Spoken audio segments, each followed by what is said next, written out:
right, Oval fans. Now, the back half of season 3, yes, yes, yes. Episode 13, Tragic Monologues. I'm surprised I'm doing this. I'm giving the episode a 10 out of 10.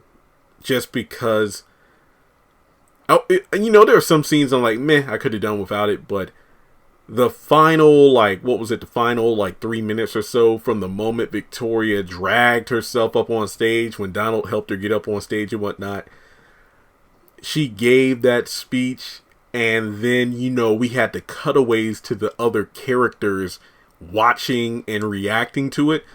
I don't think we've had a moment like this since Jim Cryer.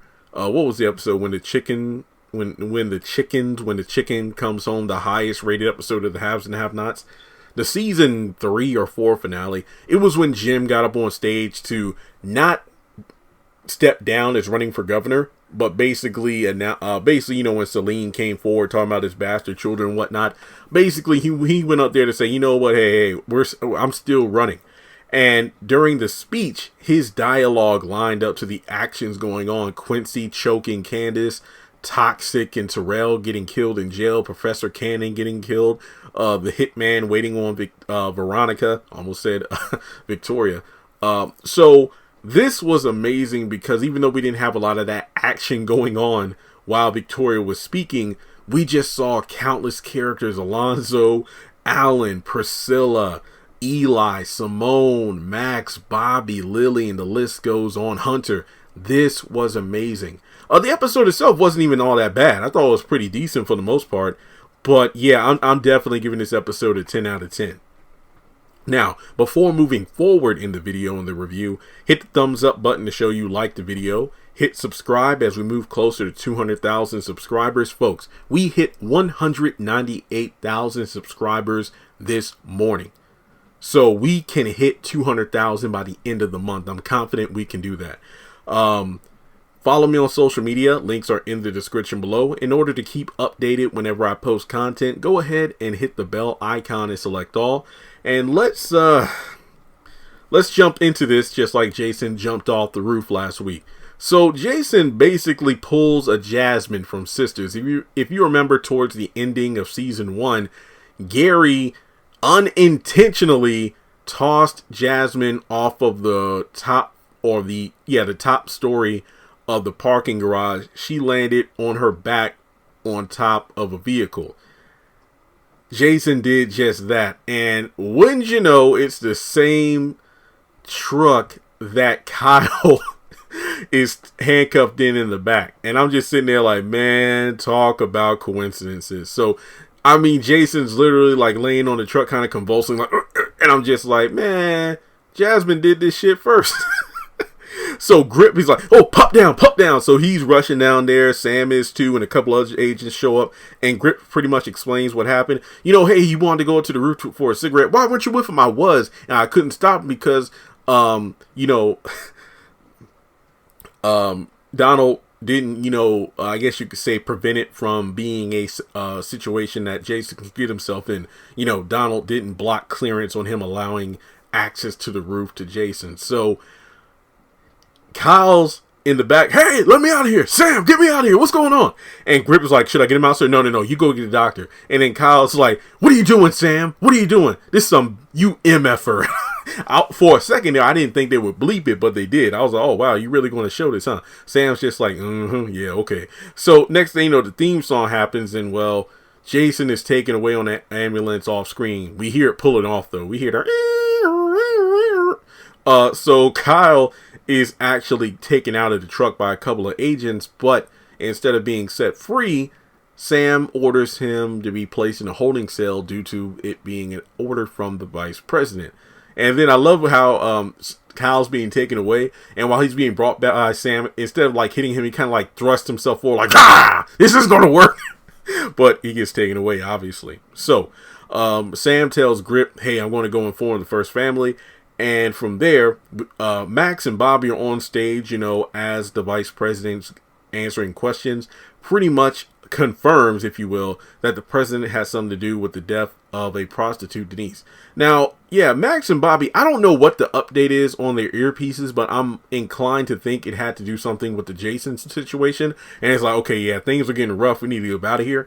So, I think it was Max or Bobby, I forget which one. They kind of lean over and tell the vice president, yeah, I think it's time to go. And it's like, okay, no more questions. So while they were actually giving a conference, Hunter and Victoria were actually about to jump on stage and make a scene, but Donald's like, no, we got the press out there, we need to wait.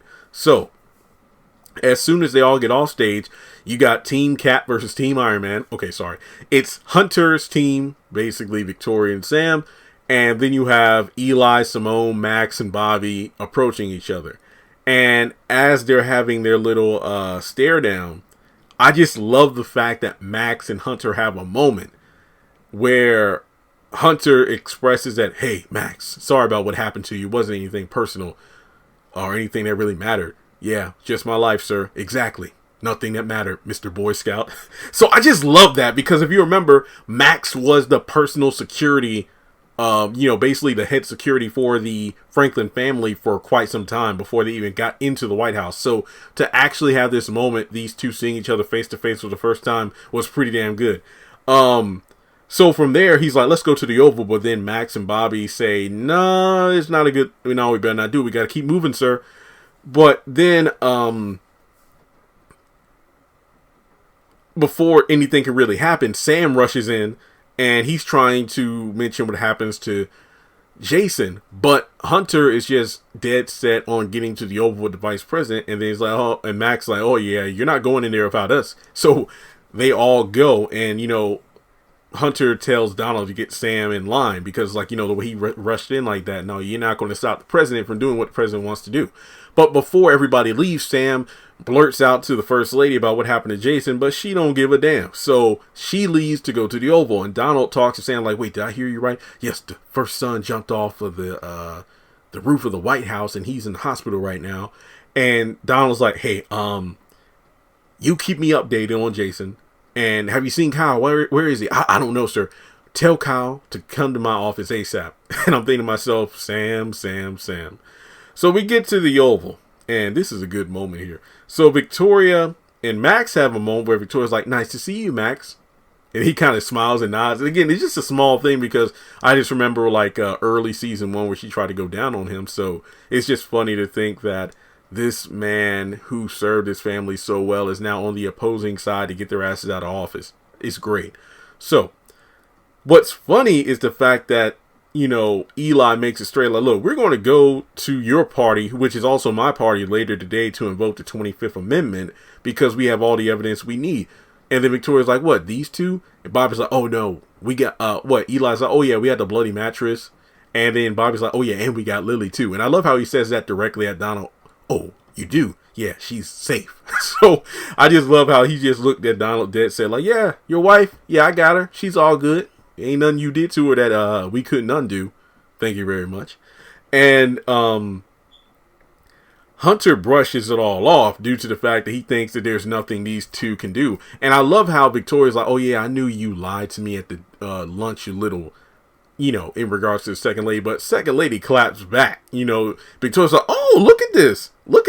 And Eli's like, honey, let's stop now. Okay, honey, let's go. And on their way out, Donald tries to mention to Eli something about Sam. Wait, did Sam tell you what was going on? Basically, in a way, trying to get Eli to slip up to determine whether or not Sam was on his side instead of being on, the president's side, but it didn't work. So from there, they leave. And Donald brings up what happened to Jason, basically. And then, Hunter's like, whoa, wait, what's going on? And then, well, actually, no, it wasn't Donald. It was actually Victoria, because before the meeting could even start, he tried to like, sir, I need a moment. No, not now, Donald. It doesn't matter. And yeah, Victoria is just gleeful in the fact that, oh yeah, I'm feeling good because Hunter's like, whoa, they just came in here. I'm actually thinking this punk isn't as pathetic as I thought, and he might have a case against us. And yet you're just smiling. What's going on? Oh no, because our son, he jumped off the roof of the White House. Wait, what? You don't even care? And Donald lets him know what's going on, and Hunter just rushes to Jason's side. So he is requested by Victoria to get the press, and Donald's like, look, ma'am, I don't think it's a good time right now. No, you know what? I'll get my people to do it myself. Just forget it.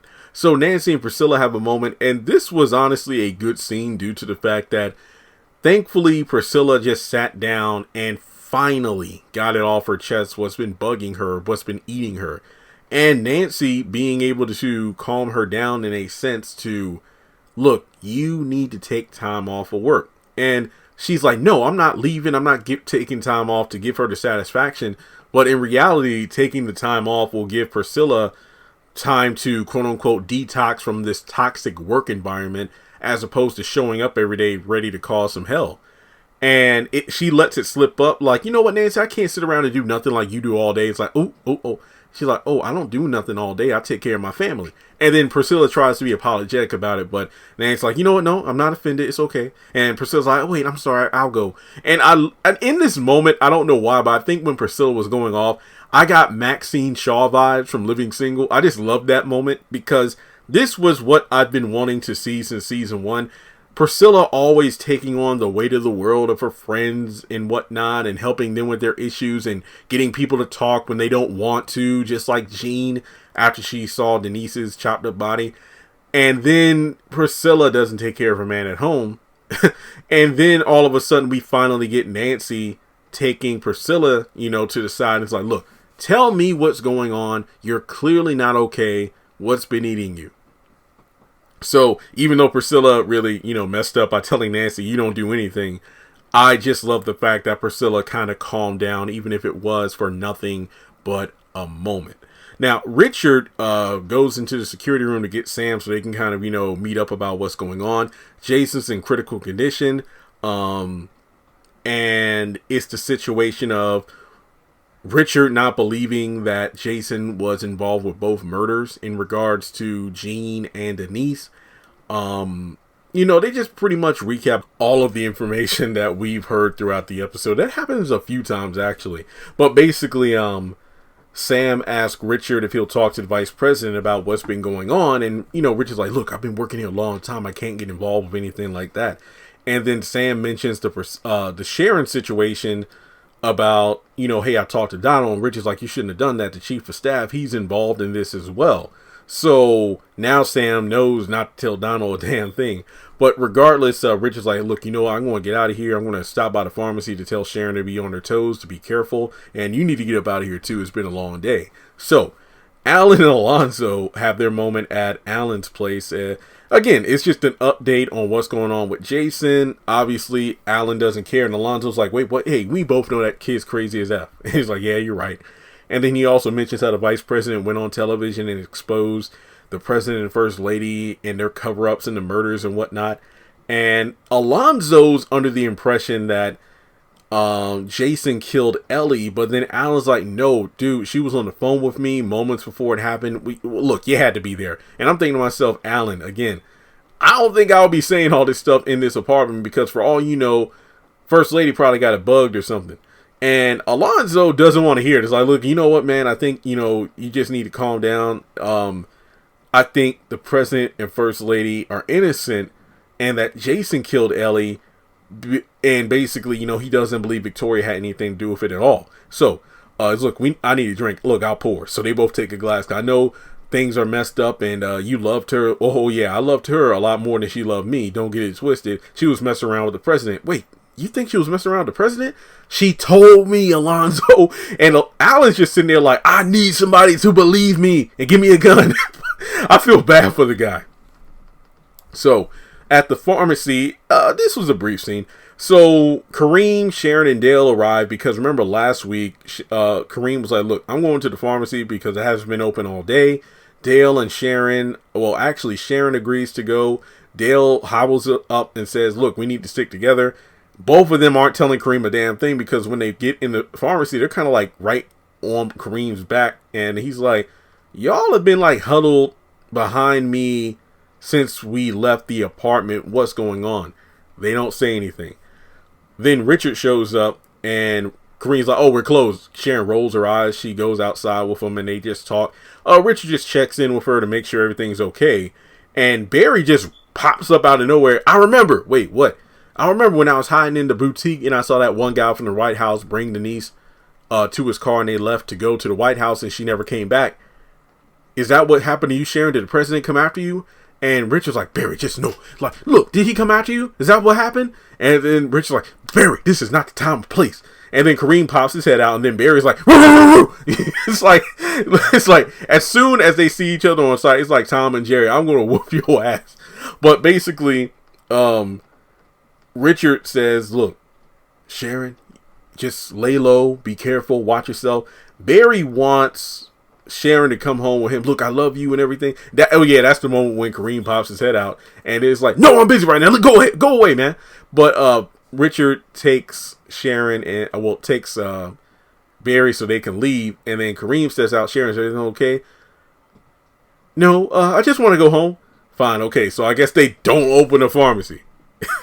Look, I know time is like different in terms of real world time in this show, but I would have been pissed off if I were Kareem. Like, I wasted good gas money, as expensive as gas is, to come all the way to the pharmacy to open up, and now y'all want to go back home. Okay, let's go back home.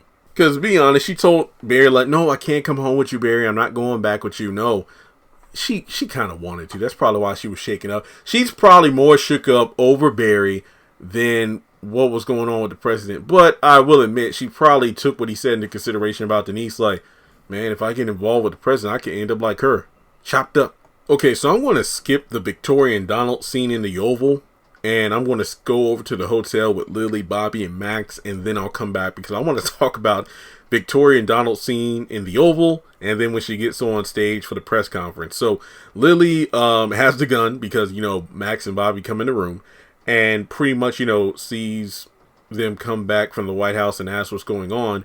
And Lily's like, okay, so what's the next move? What's going on? Like, what's going on with him? And she is chewed out by Max, who thinks it has something to do with Kyle. It's like, no.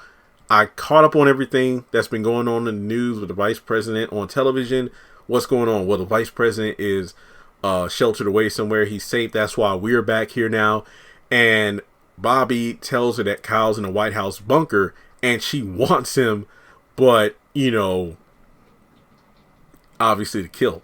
So Max actually goes into the bathroom to talk with Sam because before Bobby, Max, and the vice president second lady left the White House after coming from the Oval, after they chewed out Victoria and Hunter, Sam stopped them and they had a brief conversation in the hallway about the situation, about Kyle. Max is like a rabid dog. He wants to kill Kyle. Bring him to me. I want him. And then even the vice president, like, whoa, calm down, man. And Sam's like, no, this isn't the right. This is not the best time, Sam. There's a lot going on. He doesn't mention the Jason thing, but it's just the fact that, look, there's a lot going on you don't know about. We need to keep Kyle safe, locked away in that, cell downstairs for now. Fine. So when he calls Sam in the bathroom this time, he's saying, look, in 1 hour, meet me at such and such. He's like, deliver Kyle to me handcuffed and I'll take care of the rest. And Sam's like, no, I'm not doing that. Max is begging.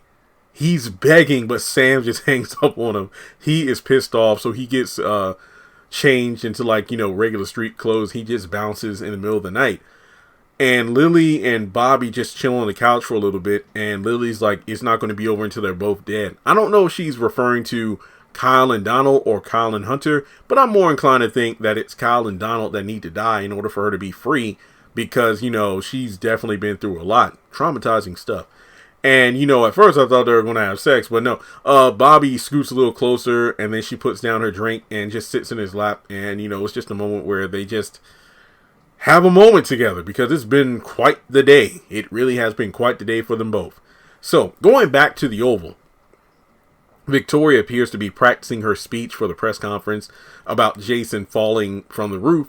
And basically Jason is going to be a scapegoat for the bad press her and her husband are getting right now. So Donald comes in and she mentions how she can't do a sad or concerned faced or look like she's giving off empathy, and it's funny for her to practice these faces. And it's like, Donald, do I look sad? No, you look angry, man. So she mentions how when he was little, first of all, she's been trying to get rid of him because she hates him so much ever since he was a little kid. Jason saw the... Oh, I think Victoria said I was telling him about the Wizard of Oz, about the lion, the Tin Men, and the Scarecrow. And it's funny because now I need to see the wizard to give me some cries, some tears for this MFer. And I'm just thinking to myself, what the hell? So Donald's like, look, I think you need some help. I can get Jason's doctor to come in and see you. And I'm thinking to myself, first of all, Donald, you said you were getting Jason committed. You told Hunter, look, I know it's out of my place, but I think he should be committed, and I'm going to look for some places. Never got follow-up on that. Secondly, that doctor came, like twice? And then it was mentioned off screen that she would show up for like private sessions. Why have we never seen this doctor before? I mean, excuse me. Why haven't we ever seen this doctor again show up? And hell, this whole family needs counseling. Let's be honest here. Now, and what happened to Victoria sending Jason to where his sister is? But then again, she's using him falling off of the roof as a spin. So I guess it's effective. But in any case, the press has been assembled. And Victoria's like, hey, you can leave. I'll be fine. I'm going to get myself together and go up there. So Donald helps her get on stage.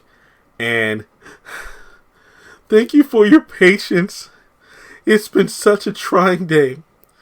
And from there, she breaks down how, my son's 17 and I knew he always needed help, but I never gave him the help he needed. There was a woman, my son loved to go shopping. And I'm like, oh, damn, Victoria. And it's like, you trying to put that on him? It's like, me and my son went to this boutique one time, and then the owner came to the White House with some dresses, and my son attacked her. And there was a dedicated, loyal worker who was also attacked, and they're both dead. And as this news report's going on, again, Max and Bobby, they're like, Max is in his truck like, y'all some cold MFers. Bobby and Lily are watching from the hotel. I can't believe they're doing this. Eli and Simone are like, wait, they're really doing this? Is this going to work? And then Eli's like, well, we have the truth. And then, again, she just keeps going on and on about how he jumped from the roof and he's in critical condition. And Priscilla's like, oh, shut up. Boo. And the public's going to eat this shit up. They're going to believe this. Priscilla. But I think and then the fact that she starts to, Hunter's just watching like, I can't believe she's doing this. How you're spinning this story. Because he's in the hospital next to Jason in his bed. And Donald, you know how in Sisters, when people were like, obviously the best scene of last week where Zach and Fatima gleefully celebrating over what happened to Hayden and the fact that he isn't dead, but what Fatima did to get back at him. And KJ Smith's Andy's face was like the scene stealer of that moment. Donald's face from the moment Victoria got on stage, like, look at Donald's face throughout the entire thing when they pan over to him, and then when he gets over there to catch her, his face, he's just looking up like, obviously you can't see my face, but it was hilarious. And then I think, besides Priscilla, my favorite part, Alonzo and Alan just chilling on the couch, and Alan's like, see? Now, oh yeah, now you don't believe she had anything to do with killing Ellie? And then the episode ends. Folks, this ending was hilarious. I loved it. It was great. I just love the fact that we went to all the other characters and what they said, how they reacted. This is definitely going to be one of those scenes I break down word for word and do a video on. I loved it. But guys, yeah, this episode, 10 out of 10, because it wasn't perfect, but like I said, the ending scene really just took things to another level. And it really shows me that, okay, I don't want to get my hopes up too much, but the back half of season 3 definitely feels like it's going to make up for the first half. Well, like the first 7 episodes or so. So let me know your thoughts in the comment section below. Things seem to finally get moving. I guess Jason's going to be out of commission for a little while, which I'm not against because thank God. But yeah, do you agree with my score? What did you think about the episode? Was there anything I didn't talk about that you wanted me to talk about, even though I think I covered pretty much everything?